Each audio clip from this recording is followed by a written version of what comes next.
Welcome to Cinema Savants, your weekly dose of movie news, movie reviews, and the occasional rumor. With your hosts, Todd Vandenberg and Rob Steele. And coming up in this week's show, Star Wars gets a rating, Star Trek loses an actor, and Scooby-doo gets an absolutely unnecessary prequel. But first, and I'm going to say this really callously, Jim Nabors died again this week, much to the dismay of all of his fans. And this time it took. That's the way I'm going to phrase this.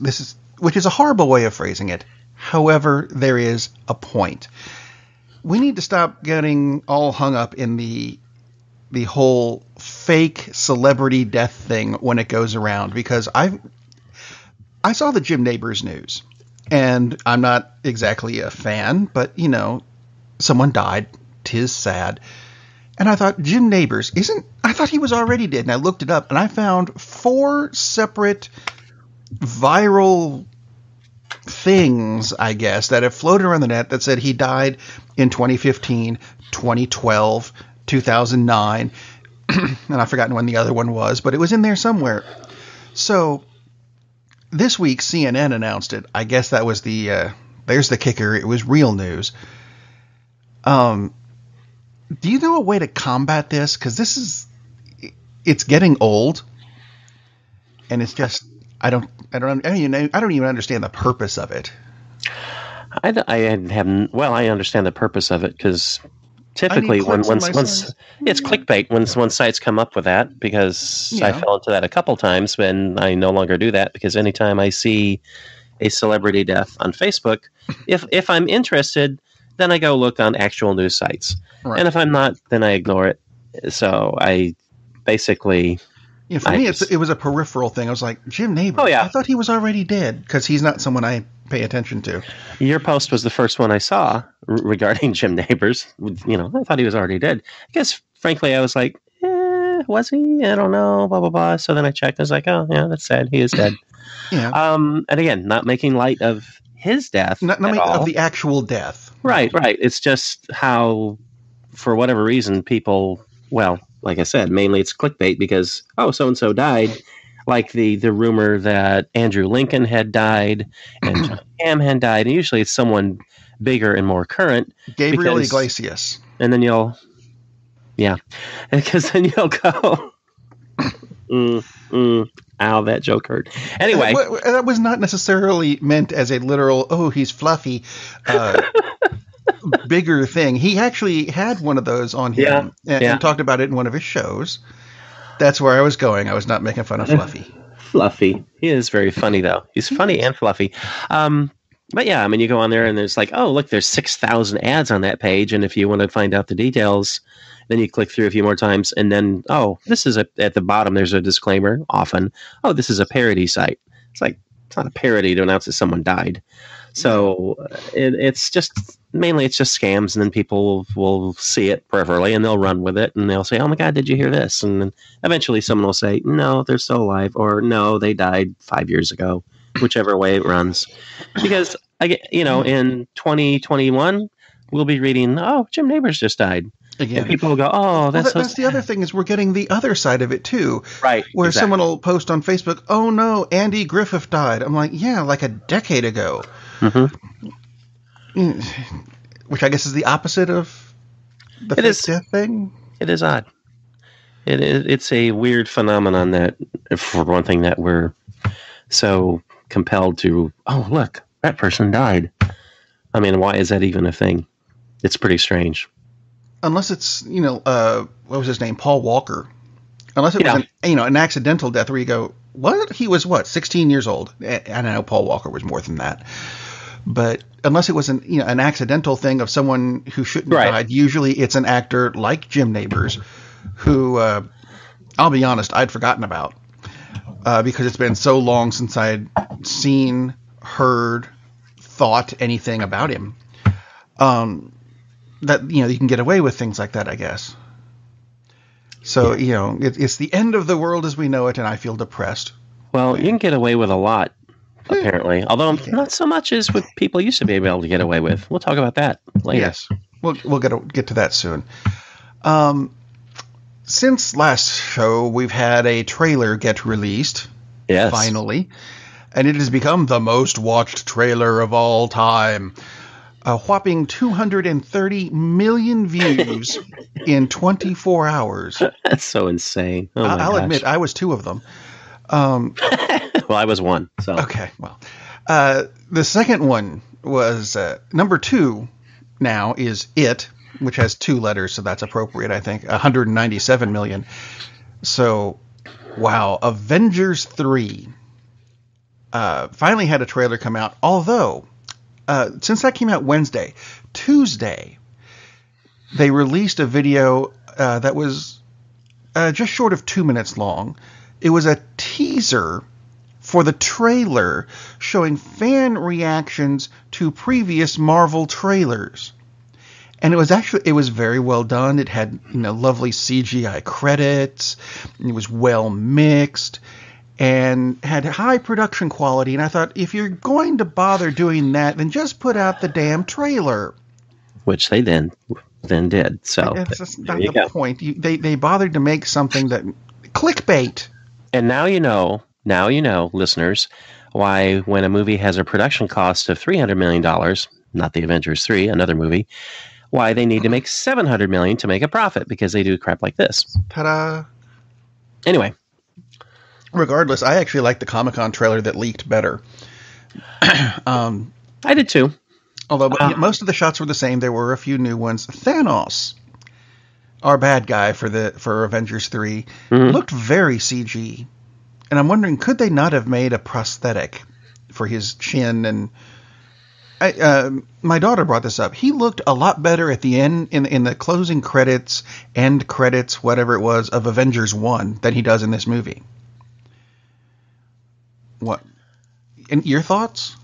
I didn't really feel that way, that he looked that off. But man, I'm in the minority. Well, I don't know if I'm in the minority, but there is a very vocal group on the internet. I mean, there are contests that have come up to create a better looking Thanos. So that opinion is definitely out there for sure. Yeah. Me, I didn't feel that way, but now I think about it, he did look better sitting on the throne, which makes me think perhaps that was a prosthetic. And I don't know. Maybe it just doesn't work well in action. Because sometimes prosthetics do that. You have to stay in a position. Yeah, and we'll see. We'll see when the finished product comes out, because who knows? They could still be tweaking it. They could. They got plenty of time, after all. So it's not like this thing is coming out in a week. So, one of the big things about the trailer is they're looking for the Infinity Stones, which used to be Infinity Gems if you go back to the books, but we're being picky. Mm-hmm. The Gauntlet, and I noticed this, and I'm not sure many other people did, only had room for 5 stones. There was supposed to be 6, but we only know of 5, and a lot of people have been wondering, well, where's the 6th stone? Where's stone number 6? Oh, it's in Wakanda, which we haven't even gotten to yet. That's in the Black Panther movie. Right. That's going to come out before Avengers 3. But there's only room for 5 if you pause on the glove and go, hang on a minute, and do this weird thing I do occasionally called counting. Maybe he's going to palm it. He could. It's for the glove on the other hand. Yeah. Maybe it's polydactyly and it's one for the extra finger. I don't know. It is odd. It wouldn't surprise me if there is just 5 at this point. Although maybe they just decided which would be a really odd choice. Well, we can't really see where the 6th one would fit, so we'll just go with 5. Because, like you said, Wakanda. Yeah. That would be a perfect fit and a perfect tie-in. And it would make sense of battle scenes in a certain area, which are in the Avengers film, which if you haven't seen the trailer, there's a battle scene in a certain place. So. Yeah. Yeah. Although I did notice a couple people missing from the trailer. I don't know if this is on purpose or not. I know there'll be They've got to be in it somewhere. I'm sure. Hawkeye and Ant-Man, not in the trailer. Are you sure Ant-Man's not in the trailer? Ant-Man is in the he's in the comic book flippy thing for the Marvel logo. He might be teeny tiny. He could be. Yeah, actually, I didn't see Ant-Man in the trailer, and I didn't see Hawkeye, but maybe they're not, because they might not be. Ant-Man Wasp, he may be busy elsewhere, That's possible, and pop in for Avengers 4, and Hawkeye, maybe he finally did get to retire and hang out with a wife and kiddies, which would be, if they have a reference shot.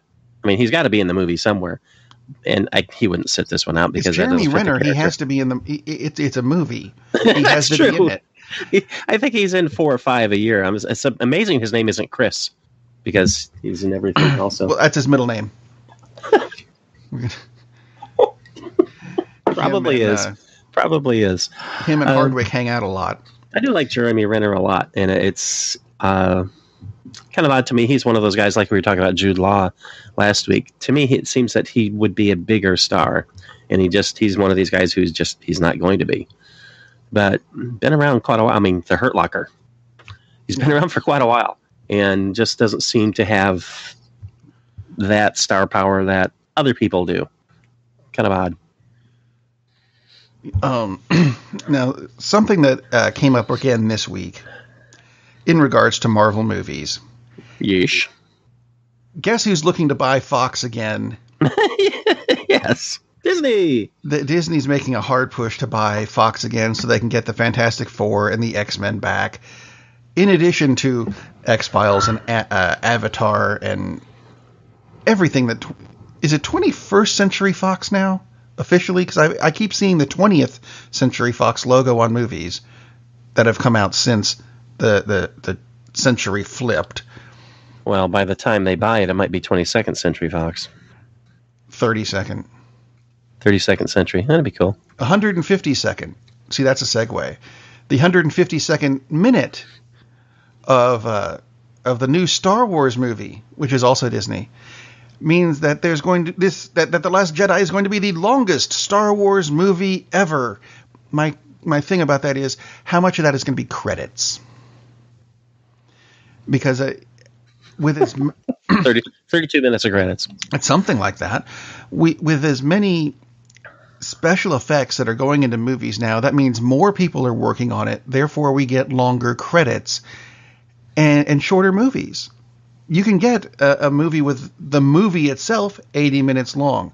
The whole complete runtime, 3 days, because you've got credits for Steve did this pixel on this particular frame, and here's the guy who helped him go to the bathroom, and here's somebody who did his makeup even though he doesn't wear any, and here's someone who bought his lunch on Tuesday. And all of these people are in the credits, and I agree that everybody deserves credit for what they did in a movie, but damn. Yeah, when they got to the point that they started putting the caterers on, that's when they lost me on that. And then they've been doing that for a long, long time. Don't really need to know. Well, there was the Lord of the Rings trailer, the movies. They had a thing that if you help support the movie production through this website, we'll put your name in the credits. And so there's like 5 minutes at the end of each movie of everybody who donated time or money or something. And it's just, here's people who helped, and roll the New York phone book, which is excessive, I think. Although the other Star Wars movie news we have this week is it's kind of has a rating. Kind of. In the UK, it is a 12A rating, which is the equivalent of PG-13. Which makes sense. And I'm there with that. You know, if you're after 12, 12A. Got it. After 12 is 13. PG-13. See, it all ties together. It's all nice and simple. So there we go. But that's in the UK. That's just the UK rating. It may be different here because they have a thing about a movie has to be rated PG-13 or higher if there's a headbutt in it. Did you know that? That's a UK thing, and I don't quite get that, but if that's what they want to do. So was Star Wars Episode 2. The headbutt that Boba Fett gives Obi-Wan is actually cut from the UK version because they'd have to make it like... No, it has to be R-rated if they have a headbutt. So they cut that scene out. I guess headbutts replace guns in the UK. So that's what they have to do. Very strange. Weird. That's very weird. 21st Century Fox, but that is the official name. Okay. Just had to double check. Just checking. Actually, other news out of the UK. This is very brief. This Friday, the Grand Tour restarts on TV, which I'm very happy about. And they got rid of one of the characters from it, which is the American, who was a really bad idea. He was supposed to replace the Stig from Top Gear, but it didn't work very well. And they've replaced that, and they've also replaced the celebrity brain crash segment, where a celebrity would supposedly come on to be interviewed and they kill him on the way in. That's why Jeremy Renner's not in Avengers 3, because he got killed off on the Grand Tour. That would make sense to me. That would make sense. They didn't kill them. Charlize Theron was killed by a lion. Jeremy Renner, his parachute didn't open. There was some Scottish guy who was supposedly a heavy alcoholic who died of alcohol poisoning on his way to the tent. It's not real. Anyway, they replaced that segment with Celebrity Face Off. And they're going to have two celebrities in cars, and they're going to do laps of the track against each other. And supposedly the first show this Friday is going to have David Hasselhoff. No word yet on whether he's going to be driving an early 80s Trans Am. Needs to do that. He's supposedly facing off against Ricky Wilson, and I have no idea who that is. Apparently he's a musician, but I don't have a clue as to who he is. So anyway, on to more news that I am much more interested in than Ricky Wilson. There's supposedly a documentary. Well, no, it is being made. There's no supposedly.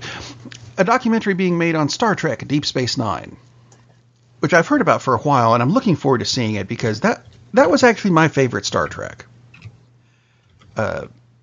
Yes, there was no Enterprise. I don't care. It was. I thought it was a brilliant show.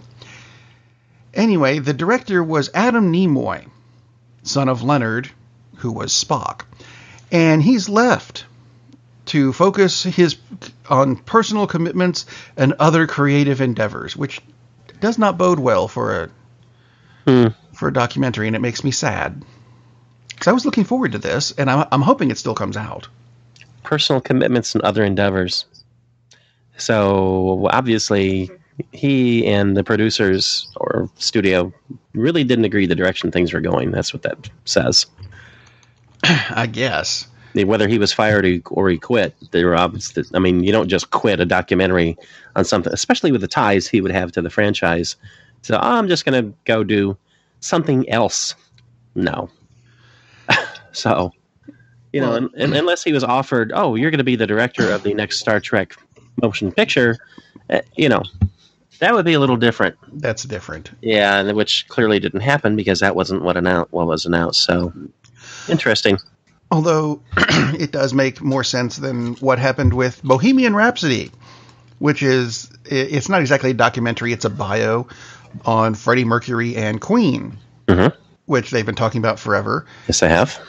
And it's kind of odd that it's been put on hold because Bryan Singer seems to have dropped off the planet. He just disappeared. He didn't return to the set after Thanksgiving, saying, hey, I'm going to go spend time with my family. And then just poof, no one has seen or heard from him since, which is kind of creepy. And having said that, you're going to find something that says, oh, he showed up this morning. Yeah, it's very weird. Apparently he's been having trouble with Rami Malek, who's playing Freddie Mercury. But that you don't just disappear like that, even if you are Bryan Singer. Well, odd. He's another person, and we will get into the stories more, but the sexual harassment thing. So perhaps that's why he's dropped out of sight, because he's dealing with this. But,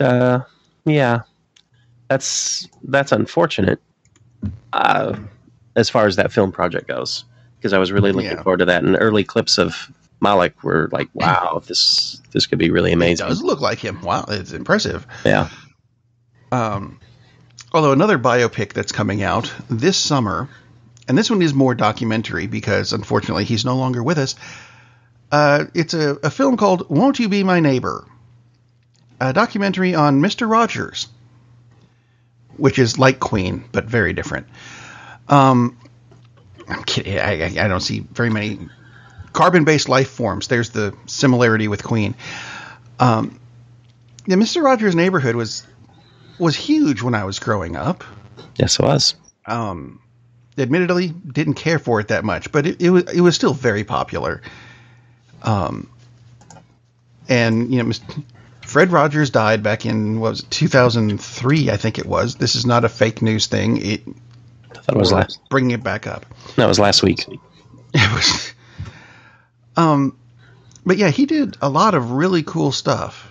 Even addressing Congress and saying, "Hey, stop doing what you're doing," with a variety of issues, actually. So I think it'll be interesting to see, and I think it's actually coming to PBS, which would be extremely appropriate. If you haven't seen the clip, and odds are you probably haven't seen the clip, listeners, but I'm sure it's available on YouTube. Just Google Fred Rogers Senate, and that should get it for you. It's definitely worth watching because it's so impressive just how he talks about the importance of PBS and teaching children, and because he was an educator, and the fact that, at least according to the senator who reacts to him, he basically saved PBS's children programming budget from getting axed back in the 70s, just with 5 minutes of testimony, because that's how powerful it is. It's definitely worth watching. So, I mean, and I'm sure we will joke about it in the future, including when it comes out. But I'm really looking forward to this because that is a very interesting guy. Very interesting guy. I mean, he doesn't fit the profile of what we think of as heroes, but literally he was a hero. Yeah. So that'll be cool, I think. Looking forward to that. That'll be very, very cool. Something I've stopped looking forward to, though, just because I'm tired of hearing about it already. Because we can have nice things. I know. The Avatar sequels. Yeah. Like I said, I stopped caring a while back, but even James Cameron sounds like he's waffling a bit now. Let's see, where's his quote? His quote said about the upcoming 4 more movies. Let's face it, if Avatar 2 and 3 don't make enough money, there's not going to be a 4 and 5. Well, duh. Well, that exactly, but at the same time, you don't usually hear that from the director of a I mean, that movie made a ton of money. Right. That's what I was thinking. It's like, actually, as much money as you made from that, you could probably afford to do 10. But, that's besides the point. That would require you spending the money. Yeah, I don't think he wants to do that. No. Alimony to Linda Hamilton? I'm just saying. And at this point, I'm not going to go see Avatar 2 and 3. You're going to have to seriously blow me away with a trailer to get me to go see these movies at this point. Because they've been rumored since, I think it was the Revolutionary War. Just about. Washington crossed the Delaware and said, "I demand the next 2 Avatar movies." So, although here's a different take on that. I mean, I'm coming in the same boat with you. I mean, I liked Avatar, but I wasn't blown away by it like you, me, and a lot of people were. All in the same boat. In the same boat. Christopher Nolan, the Batman trilogy director, yes, had a quote the other day about the pressures that are under the creators of superhero franchise flicks now. And he probably said this is kind of self-serving because he's involved with the DC franchise still as a executive producer. Yeah. And some of those movies have tanked. And he said the reason, and I get what he's saying. Part of it is because there's such a time frame now. It's like the audience is demanding, we got to see the next one. We got to see the next one. And he said he had time between the Batman films to just kind of let them, he didn't say this, but basically to let them simmer And that's why one reason why they're pretty different films, and they are. All three films are pretty different. He went off and did another project in between, and he had time to kind of think, okay, where do I want to take things, as opposed to bang, bang, bang, bang, let's get these things cranked out. Right. Maybe that will help with Avatar, and most people would think Avatar doesn't need any help. I think it does, personally, because to me it was too much of a formula. It played out the formula perfectly, but to me, it's kind of like Ferngully with live action. I mean, it was a lot like that. And I love Ferngully, but okay, so Ferngully, right? Yeah. Back when Ferngully came out, and if you don't know the movie, it's an animated eco movie. It was good. Yeah. But I have a nephew who, when this movie came out, he had I don't know if he had a speech impediment or what, but he could not call it Fern. It was his favorite movie, but he could not call it Ferngully. And it took forever to figure out what he was saying, because he would run around the house going, fungally, fungally, fungally. And I'm like, what? What the hell are you saying? Something was wrong. Until eventually he could reach the video cassette, because they had VHS in those days. Fungally, and we go, oh, Ferngully. Yes, they did. It. Fungally. Which would fit with Avatar. Let's see, there we go. Ta-da! You mentioned DC, which is a good segue into this next bit from the DC streaming service that is supposedly coming next year with a Titans live-action series, and they've released the first picture of Brenton Thwaites as Robin. It looks like it belongs in one of the Batman movies. And I'm not terribly surprised by the way this looks. I think he looks like, go figure, Robin. Yeah, he looks like Robin. Who knew? He should. And you have any comments on his costume? My comment is, I'm happy. I mean, a lot of times, how often have we seen it where they change costumes up so much, and it's like, really? Why did you not go with the classic look? Of course, we haven't seen the whole thing, so we don't know. Does he have the hot pants, or does he have the pants? We don't know that. Right. But I don't care. I mean, because either one works for Robin. I'm happy that he looks like freaking Robin. He's not apparently wearing some sort of weird armor, Flash. So, well, I mean, it looks like modern armor. It doesn't look like, I forgot his name, Ezra. Yeah. Miller? Ezra Miller. Yeah. Ezra Miller's plate mail. Yeah, exactly. So yeah, if the show is as good as Robin's costume, I'll be super happy. As will I. And you might actually get me to subscribe to your service. So there. Yeah, I don't know about that, but my God. I mean, at this point, why don't we have a subscription service for streaming our show? I mean, holy crap. I'll set it up. This is insane. But if you've been listening so far, you'll get it for free. There you go. See? Make it nice for everybody.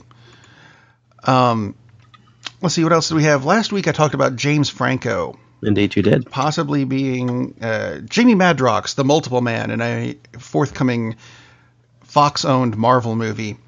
And Franco has confirmed that he is doing a superhero project, but he hasn't said which one. Interesting. He said that with new hard R movies like Deadpool and Logan, it's now the time to do a superhero movie. And I'm like, Madrox is not an R-rated hero. What's he doing? The Punisher? That doesn't fit. No, it doesn't work. So maybe that's not what he's doing. And quite frankly, at this point, I think that would be nice if that wasn't what he was doing. I'd like him to, if he wants to do a movie, that's fine, but don't take this character, and you'd have to seriously pervert it to make it an R movie. He's a comedic character. He's got some very cool aspects to him. He's just not R-rated and doesn't need to be. And a comedic character fits really well for James Franco, obviously. It does. But I've already seen Multiplicity, and frankly, I would rather see Michael Keaton play him. He'd be a really old one, but that's okay. That's not the point. I know. Old Man Madrox. There we go. Let's see. There's a bunch of rebake? Yeah, rebake. Rebake. And refried and reboot and all that good stuff. News this week, including one that we don't need this. It's a prequel, live action, for Scooby-Doo, focusing on how Daphne met Velma, or Velma met Daphne. Supposedly, Freddy, Shaggy, and Scooby are not even in it. Which I'm guessing they're going with the Gotham storyline concept on this. We're making something set in the Batman universe without Batman in it. Yeah, yes, we'll make a Scooby-Doo movie without Scooby-Doo in it. Why? Yeah, if it's going to be on the CW, okay. Other than that, no. And it's actually, supposed to be including that, direct-to-video. no. Well, that makes sense, and it still sounds like it's an awful idea. It sounds Horrible like idea. That's just a bad idea for a middle school play, let alone a movie. Jeez, why? Why would anybody care? And it's not because it's the two female characters. I don't care about. Oh, this is when Freddy met Scooby or Shaggy, whatever. When Shaggy adopted Scooby, I don't care. That's ridiculous. That was a call to pup named Scooby-Doo. Yeah, which did not need to be made either, but we're being picky. Yeah, there you go. Speaking of not needing to be made, David S. Goyer is in talks to make a Masters of the Universe movie. And if you don't know Masters of the Universe, that would be the rather lazily named He-Man. Who has become popular of late because of Skeletor memes. Skeletor being the bad guy in Masters of the Universe. We already had a movie for this. And yes, we did. With Dolph Lundgren even. And it was not good. Well, it's Dolph Lundgren. Well, that's probably a good point. The world's beefiest med school student. Do we need to bring He-Man back? Is this necessary? I don't. Well, it's more necessary than a Velma movie, but that's true. I'm sure the property is relatively cheap, and there we're off to the races. Yeah, that's unnecessary. How about this one? Warner Brothers have announced plans to remake Cleopatra Jones.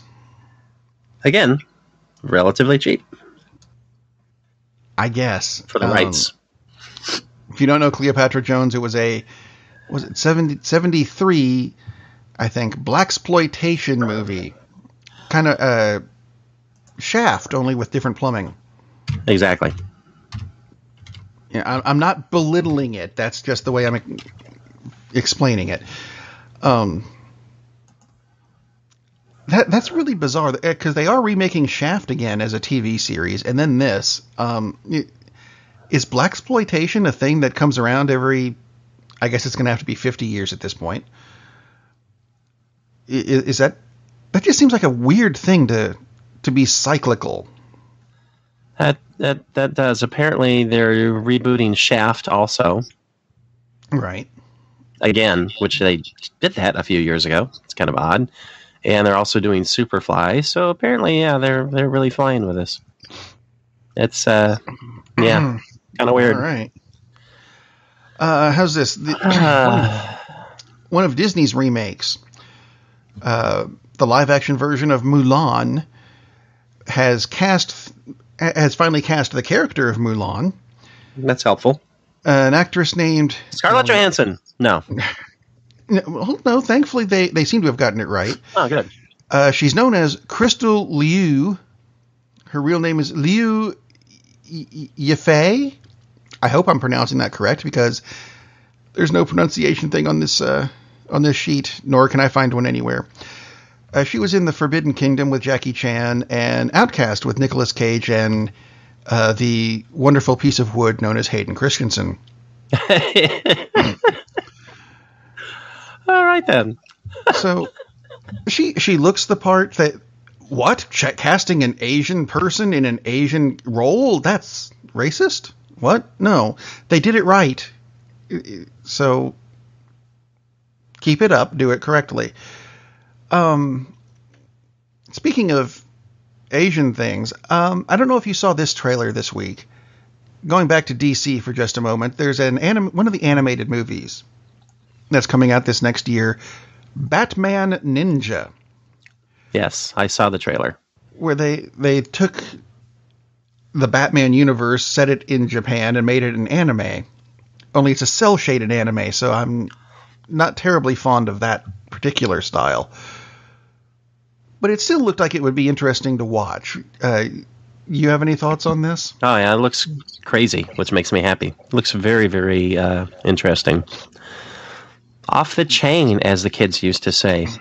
Ooh. Yeah, I think it looks awesome, and it'll definitely be a very different kind of story. And as I read it, the peers, I wasn't really clear from the story, are they actually the modern day characters transported literally within the framework of the story, or is they're just set in that? I wasn't sure which way that was going. I read that they're transported back in time, but I watched the trailer and went, no.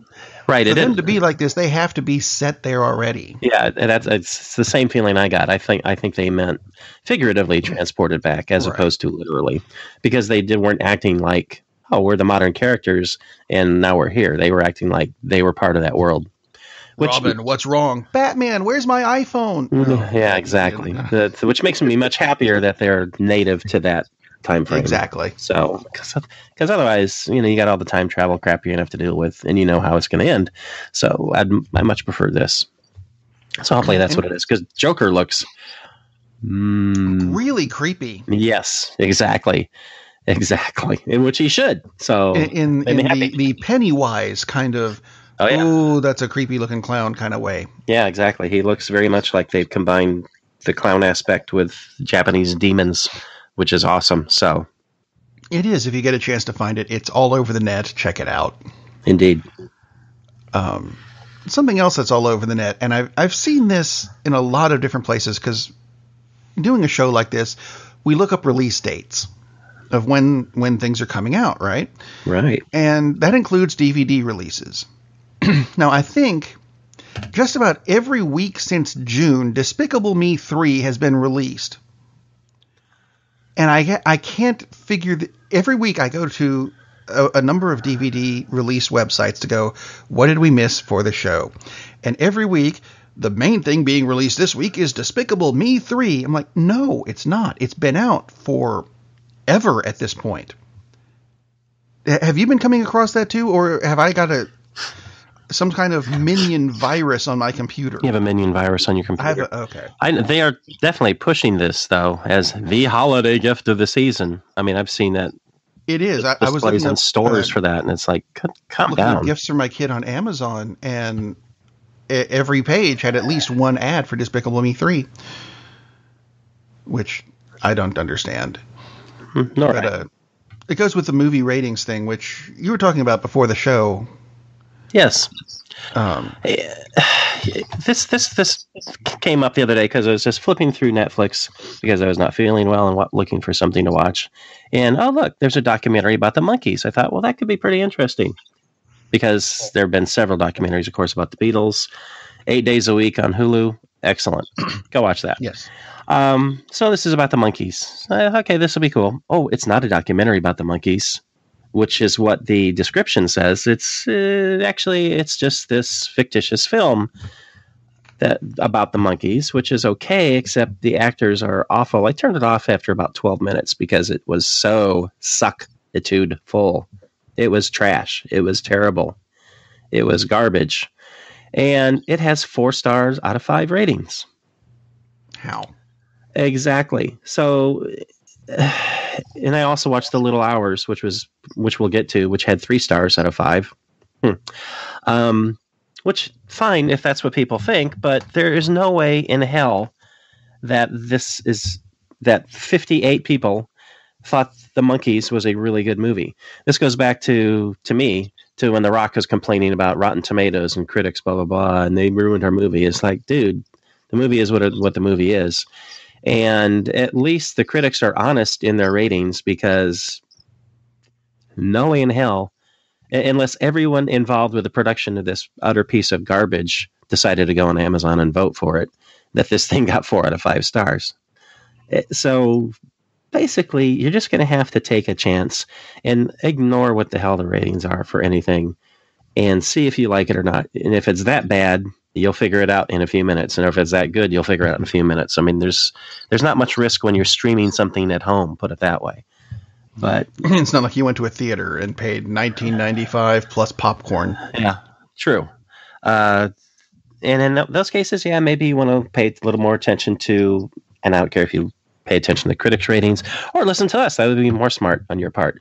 Or just what viewers have done. Look at the customer ratings on Rotten Tomatoes or IMDb or whatever. But it just stunned me that this thing was so freaking awful, and it had 4 stars. And you notice there are very few things that get poor ratings on Amazon Prime. I mean, there are tons of movies that have 4 stars or 4.5, and they're okay films. But people have, if these are legitimate, people have no concept of how ratings work. And especially when you read their reviews, it's like, well, it was pretty good, blah, blah, blah. And they give it 5 stars. It's like, are you drunk? Do you not know how these things work? So maybe it's just as well that Netflix ditched it. Maybe that's pretty good is 3 stars. Yeah. Just bizarre. Very, very bizarre. We've, don't watch the Monkees documentary because it's not, and it's awful.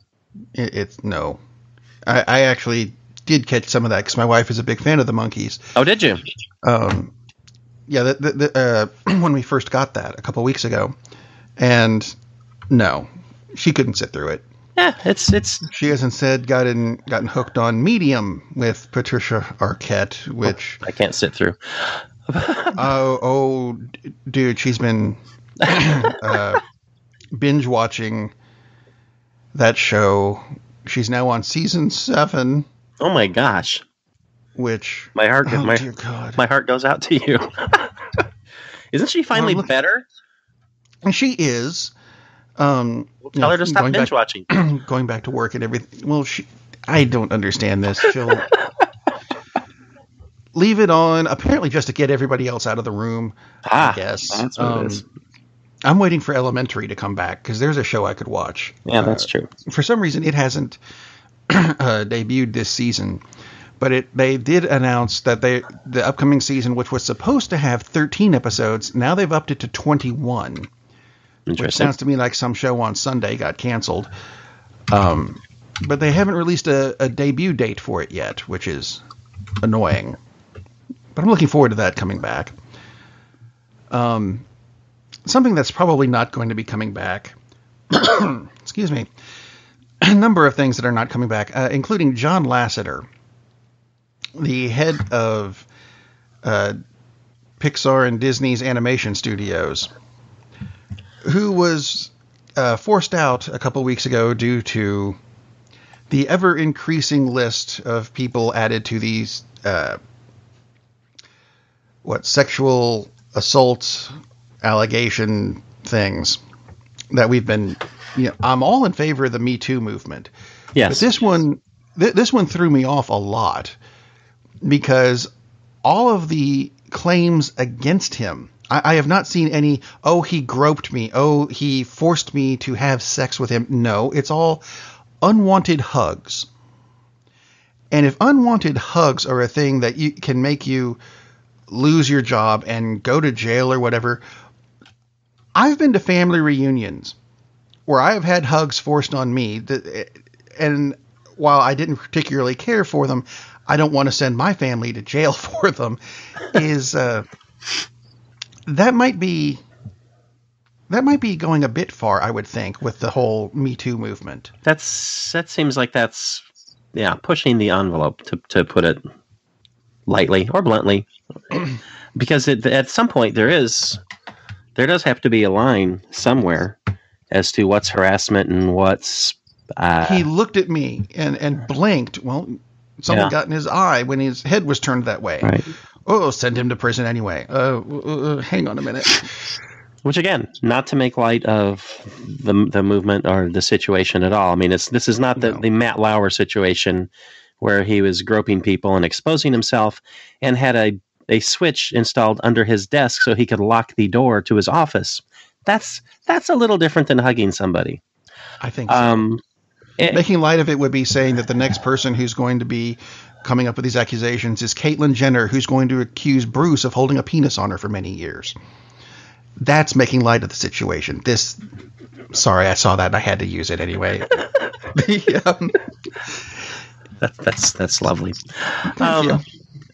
God, but yeah, and here I am laughing, which I'm sorry, I can't help it. Yeah, the hugging thing, because again, we weren't there. We don't know. Was it really just a hug? Or was it a little more than that? And, it's hard to tell. And some people are super friendly and they hug everybody. And like personally, I was in HR for years, and I made a point of not doing that at work because not appropriate. And that's what keeps you from getting outed 10 years later as being, a sexual predator, because you don't do anything that can be construed that way, then nothing can be said. But yeah, that really makes you wonder, is like, really just how far did this go? And again, it's one of these things. Are there witnesses, and did they feel the same way? Or is this just kind of literally the Me Too thing because maybe someone has an axe to grind? Hopefully that's not the case. I'm worried that that's what's going to happen with this is, I gave him an idea and he didn't want to use it, so I'm going to say that he did this. Right. And that can happen. That certainly happen. That being said, that might be the deal with Jeffrey Rush, who was added this week to the allegations list, to the point where he had to quit the Australian Academy for acting, I think it was, after a misconduct accusation. Or the showrunner of Flash and Supergirl, Andrew Kreisberg, who has also been terminated. It's from his job, not the planet, just to clarify. I don't know. I haven't seen him lately, so. That's true. Oh, by the way, to go back to a somewhat lighter topic, briefly, the name of the the alleged documentary you wish to avoid at all costs is Daydream Believers, the Monkees story. There we go. Utter, horrible, disgusting, lousy trash. So that's the one to avoid. It's things to avoid. The Monkees trailer and sexual misconduct. But speaking of sexual misconduct, things to avoid, and feeling a bit rapey, which I believe is an adjective you used when describing this movie yesterday.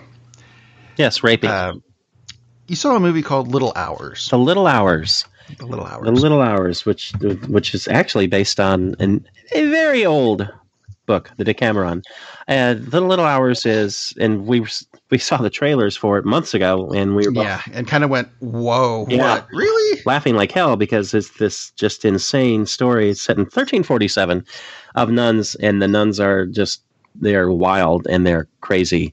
Aubrey Plaza. Nuns Gone Wild. Yeah, Nuns Gone Wild. Aubrey Plaza is like the lead in this, and Aubrey Plaza, I think, is absolutely hilarious. She is the go-to actress if you want someone snarky and evil in a good way. She's freaking hilarious, and she's great in this movie. This is one of those cases, though, where the trailer kind of showed you the best parts, and it's a good movie. It's a good movie. Okay. Speaking of the ratings, it's got 3 out of 5 stars on Amazon. I'm sure some of them are because, oh my God, this is utter trash. It's awful, so they gave it 1. It's a funny movie. It's definitely worth the rental. It was only 99 cents rental yesterday, by the way, on Amazon, which is why I thought, oh yeah, 99 cents. That's less than a cup of coffee at McDonald's, for God's sakes, let alone real coffee. So yeah, it was very funny. It's worth watching. Basically, they're rebelling. They don't really want to be in the nunnery, and they're being bad and doing terrible things, and they're terrible things as far as screaming obscenities at people just for looking at them and calling them perverts and everything else. And then there's a scene where the nuns, the females, get rapey, and they're jumping on this guy because they want to have sex. And it's pretty out there. And then things continue to change, and basically almost everyone at this thing is corrupt. John C. Reilly is in it. He's hilarious, which shock. John C. Reilly, of course he is. very, very funny. But yeah, this is not would not be rated 12A in Great Britain. No. It had a red band trailer. Yeah. But very funny. If you're easily offended, no, you don't want to watch This it. This isn't for you. But if you're the kind of person who likes things that easily offend other people, then this is for you, because it's way over the top, but it is very funny. Probably an hour and a half. It's a quick hit, and it definitely has a plot progression. It's not like it's just. Yeah, if you like weird, off the wall things, The Little Hours is definitely very funny, and all the actresses are great. But it's about female empowerment in a way. So it's a perfect film. Matt Lauer should have to watch this several times, basically. Oh dear. Actually, he would like it. So no, he should not be allowed to watch it ever. Let me change that. Okay. Something I wanted to throw out the past couple shows, but we kept running out of time. Like throw away? No, not throw away. Okay. Completely. Just throw out there something because I want to interact with people who listen to the show. So here's what I want to have happen. I've created a game.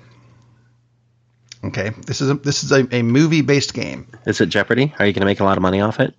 No. Are you the new Merv Griffin? Not that I can say that. Merv. Anyway, yes. So anyway, what I've come up with, it's kind of a name game to go with movies. You take a name, any particular name, or even part of a name, and everyone in the movie has to have this name in it. For example, I came up with Cameron. All right, so a film produced and directed by James Cameron, starring Cameron Diaz and Cameron Monaghan. A movie about a family moving from Cameron, Arizona to Cameron, Illinois. Cameron. Guest starring former outfielder Mike Cameron, Steelers defensive end Cameron Hayward, and Alan Ruck. Do you get the last reference? Because if you don't, Alan Ruck was in Ferris Bueller's Day Off. Who did he play in Ferris Bueller's Day Off? Cameron. Ta-da. Also written by Cameron Crowe. Oh, see, there's one I left out. Or the other one I came up with, Van. Oh, yeah. Produced and directed by Gus Van Sant, starring James Van Der Beek, Jean-Claude Van Damme, and Dick Van Dyke. The plot is a modern take on Van Helsing's road trip in a 1978 Dodge Custom van. Guest appearances by Mario Van Peebles, Joan Van Ark, and the ghost of Dick Van Patten, with a special guest appearance by Todd Vandenberg. Lovely. Featuring a soundtrack of Van Morrison, Eddie Van Halen, and Ludwig van Beethoven. Van. See, I think it's a fun, simple thing. You can do this with the families over the holidays. That is a fun, and I want to hear thing. what you guys come up with. That is a fun, simple thing. It's a fun, simple thing. Come up with stuff like this. Send it to us. Cinema Savants at coil.us. Coil, C-O-Y-L. Send us stuff. I'd like to see what people come up with. Because Cameron just hit me, and I went, all right, where can I go with this? And then I did the van thing and went, you know what? This can be a fun thing. I'd like there to be more of these. And for a real challenge, Smithwick. Oy. Really? All right. No. That would be fun. That would be fun, though. So I'm still thinking of the show, but I'm also thinking of what name. Anyway, see, that can be a fun thing. I have now run out of stuff for this week's show. I have one more thing. I did manage to get out of the house despite the fact that I apparently had the that's right. You went to go see something else that I forgot to put in the notes. And it's right there in the notes. Anyway, I saw 3 billboards, literally, because they're in the movie, 3 billboards outside Ebbing, Missouri. A really, really good film. This is one of the films like Lady Bird that actually did well at the box office because it's in wider release now, and this is award bait season, so this is another one that pops in there. Frances McDormand stars as a woman whose daughter is raped and murdered, or murdered and raped, depending on exactly how things went. The timeline. Yeah, and she's quite unhappy about this, so she sets up 3 billboards because she's unhappy about the fact that nothing has happened in the investigation. It's been 9 months, so she pays for 3 billboards outside town, basically asking the town sheriff or chief of police, Why has nothing been done?